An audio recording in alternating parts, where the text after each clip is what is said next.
Hello and welcome. स्वागत है आप सभी का WS स्टडी पॉइंट में।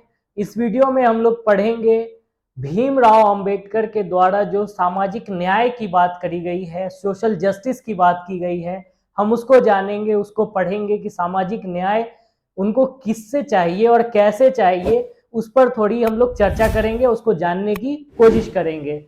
उससे पहले हम लोग थोड़ी बात करते हैं भीमराव अंबेडकर जी की। अंबेडकर जी जिनका जन्म हुआ था 14 अप्रैल 1891 में मध्य प्रदेश के महार जाति है ना, महार जाति जो ये महाराष्ट्र से संबंधित है, उसमें इनका जो जन्म हुआ था मध्य प्रदेश के मऊ में। और जो वर्तमान में अभी उनको डॉक्टर, उस क्षेत्र का नाम डॉक्टर अंबेडकर के नाम से कर दिया गया है। आज हम लोग डॉक्टर अंबेडकर के नाम से उस क्षेत्र को जानते हैं जहां उनका जन्म हुआ था। महार जाति जो महाराष्ट्र से संबंधित है उसमें इनका जन्म हुआ था। और हिंदू धर्म में जो 4 वर्ण हैं, 4 वर्णों में से इनका जन्म शूद्र में हुआ था। एक ब्राह्मण, क्षत्रिय और वैश्य शूद्र। तो इनका जो जन्म हुआ था वो एक शूद्र जाति में हुआ था, जिसे कहा जाता है कि निम्न जाति और निम्न कामों के लिए इनको रखा जाता है। जैसे ब्राह्मण में आप समझते हैं कि लेखन पढ़ने और जो पंडित और जो इस होते हैं मंदिर के पंडित वगैरह उनके लिए होता है। क्षत्रिय जो सेना या आर्मी वगैरह में काम करे, ये भी उच्च जाति में आते हैं। और जो वैश्य है वो व्यापार सेवा कर इसमें काम आता है इनका। और जो शूद्र है इनको कहा जाता है कि इनको निम्न जाति, छोटे जो निम्न कार्य हैं उनको उनसे कराया जाता था। निम्न कार्यों के लिए शूद्र हुआ करते थे। जो वर्ण व्यवस्था है उसमें जो महार जाति है ये शूद्र में आती थी। इसी के कारण ये योग्य थे, लेकिन इन्हें जिंदगी में पल पल हर एक कदम पर इनको एक अपमान का सामना करना पड़ा था। तिल तिल उन्हें अपमान का सामना करना पड़ा। जैसे ये जब शिक्षा प्राप्त करने के लिए स्कूल में इनके वालिद साहब ने, इनके फादर ने इनका दाखिला कराया था 5 वर्ष की आयु में, ये गए। लेकिन जब कुछ और बड़े हुए पढ़ने के लिए और इनको पढ़ना था, जैसे संस्कृत पढ़ना है, कि ये तुम्हारे लिए नहीं है, तुम शूद्र हो, ये संस्कृत वंस्कृत तुम्हारे पढ़ने के लिए नहीं है। और पढ़ाई हो या फिर जो समाज में अछूत का भाव हो, अस्पृश्य का भाव हो, इनको बहुत ही इन सब का सामना करना पड़ा था। इनके साथ छुआछूत वाला मामला बहुत होता था, अनटचेबल वाला। इनको लोग कोई अगर छू ले या ये किसी वस्तु को छू ले तो कोई दूसरा उस वस्तु को नहीं छूता था, ऐसा मामला था वहां पे। इनको उस कुएं से पानी तक नहीं लेने दिया जाता था जिसमें समाज के उच्च वर्ग के लोग पानी पीते और पानी लिया करते थे। तो उस कुएं से ये पानी नहीं ले सकते थे, उस कुएं से पानी नहीं पी सकते थे। इन्हें समाज में ऐसे जो है अपमान का सामना करना पड़ा। पल पल अपनी जिंदगी में हर मोड़ पर इन्होंने अपमान का सामना करना पड़ा इन्हें। और हम अगर बात करें तो इनके जो पिताजी हैं वो कबीर पंथ के अनुयायी थे, जो समानता की बात करते हैं, जो समाज में समानता लाने का कार्य कर रहे थे। इनके जीवन में एक मोड़ आया तब जब बड़ौदा के गायकवाड़ से इन्हें छात्रवृत्ति मिली। और छात्रवृत्ति जब मिली, इन्हें स्कॉलरशिप मिला और इन्हें अमेरिका जाने का मौका मिला। और ये अमेरिका गए, वहां से इन्होंने पढ़ाई करी, शिक्षा प्राप्त किया। उसके बाद ब्रिटेन गए, वहां से भी उन्होंने पढ़ाई लिखाई करी अपनी। और वहां से शिक्षा प्राप्त करने के बाद इन्होंने डबल PhD करा। और वहां से करने के बाद ये 1923 में भारत आए और उसके बाद इन्होंने वकालत करनी शुरू करा। यहाँ पे इंडिया में वकालत करने के साथ साथ उन्होंने अछूतों के उत्थान के लिए कार्य किया। जो ये चीज इनके जहन में घर कर गया था कि समाज में हमारे जो समुदाय के लोग हैं, जो शूद्र, कथित शूद्र कहे जाने वाले लोग हैं, उनके साथ छुआछूत का भाव होता है, अस्पृश्य का भाव होता है, मतलब अस्पृश्य का भेदभाव होता है। तो इससे उन्होंने किया कि नहीं, इनके उत्थान के लिए हमें कार्य करना है और समाज में हमें भी समान दर्जा चाहिए, हमें भी समाज में न्याय चाहिए और हमें भी समाज में इक्वल राइट होना चाहिए। हर चीज के लिए कुछ भी करना हो, हमें भी समाज में समानता चाहिए। इसीलिए उन्हें समाज से सामाजिक न्याय चाहिए थी उन्हें। तो ये समाज में उत्थान करने के कार्य भी उन्होंने प्रारंभ कर दिया। तो ये सब चीज तो चल ही रहा था। उन्होंने समाज में जो अछूत लोगों के साथ जो एक भेदभाव था, एक अवधारणा बनी हुई थी उस समय में, जब लोग उतने जागरूक नहीं थे, भारत का संविधान नहीं था।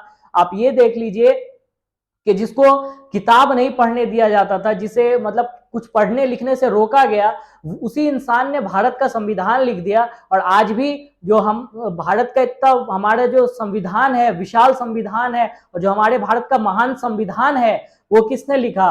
बाबा साहब अंबेडकर ने लिखा। उन्हीं के द्वारा रचित संविधान आज हमारे देश में लागू है। सभी को समता और समानता की बात हमारे देश संविधान में जो की गई है वो अंबेडकर जी की ही देन है। तो ये सब चीज तो चल ही रहा था। तब उन्होंने 1935 में मन बना लिया था कि हिंदू धर्म को हमें छोड़ देना है, क्योंकि हमें समानता नहीं दिया जा रहा है। उस समय में उन्हें, वो हिंदू थे, वर्ण व्यवस्था थी, उसमें वो शूद्र में थे, कथित शूद्र कही जाने वाली जो जाति है उसमें उनका जन्म हुआ था। महार जाति जो शूद्र में आती है उनमें उसमें उनका जन्म हुआ। तब अंबेडकर जी ये मन बनाते हैं कि जब हमें मंदिर में प्रवेश नहीं करने दिया जा रहा है, हमें तो मंदिर में प्रवेश करना है, हमें भी उसी कुएं से पानी पीना है जिस कुएं से कोई उच्च जाति के या सभी लोग पी रहे हैं, हमें भी उससे पीना है, हमें समानता चाहिए। जो अंबेडकर सामाजिक न्याय की बात करते हैं, सोशल जस्टिस की बात करते हैं, उन्हें समाज में यही न्याय चाहिए था कि उन्हें इक्वालिटी चाहिए थी, उनके साथ भेदभाव नहीं हो, छुआछूत वाला भाव उनके साथ नहीं हो। तो उन्हें मंदिर में प्रवेश नहीं करने दिया जाता था। तब उन्होंने 1935 में ही मन बना लिया था कि मुझे हिंदू धर्म को त्यागना है, लेकिन वो नहीं त्यागते हैं। मामला इसी तरह कुछ चलता रहता है, उनकी जीवन ऐसे ही चलती रहती है। अंततः फाइनली 1956 में जब उनकी मृत्यु होती है तब वो हिंदू धर्म को त्याग देते हैं, वो हिंदू धर्म को छोड़ देते हैं। अपनी मृत्यु से पहले ही, कुछ समय पहले ही छोड़ते हैं माफ कीजिए। और वो बौद्ध धर्म को अपना लेते हैं, वो बौद्ध बन गए। क्योंकि हम लोग देखेंगे कि महात्मा बुद्ध से और महात्मा फुले और अमेरिकी दार्शनिक जॉन ड्यूई से वो बहुत ज्यादा, या विशेष रूप से वो प्रभावित थे। इन लोगों से वो इतना ज्यादा प्रभावित थे।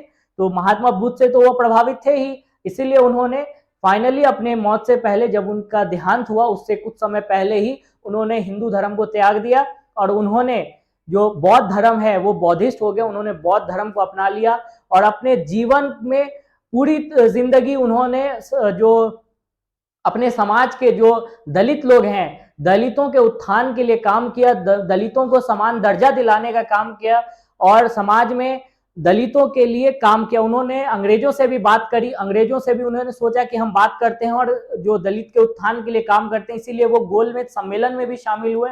आपने पढ़ा होगा कि अंबेडकर जी गोलमेज सम्मेलन में भी शामिल हुए और अंग्रेजों से बात करी दलितों के उत्थान के लिए। नेहरू जी का एक कोड है, आप उसको भी ध्यान में देंगे। नेहरू जी कहते हैं कि वे हिंदू समाज में या हिंदू समाज के अत्याचार पूर्ण तत्वों के प्रति प्रतीक थे। वो अंबेडकर जी कौन थे?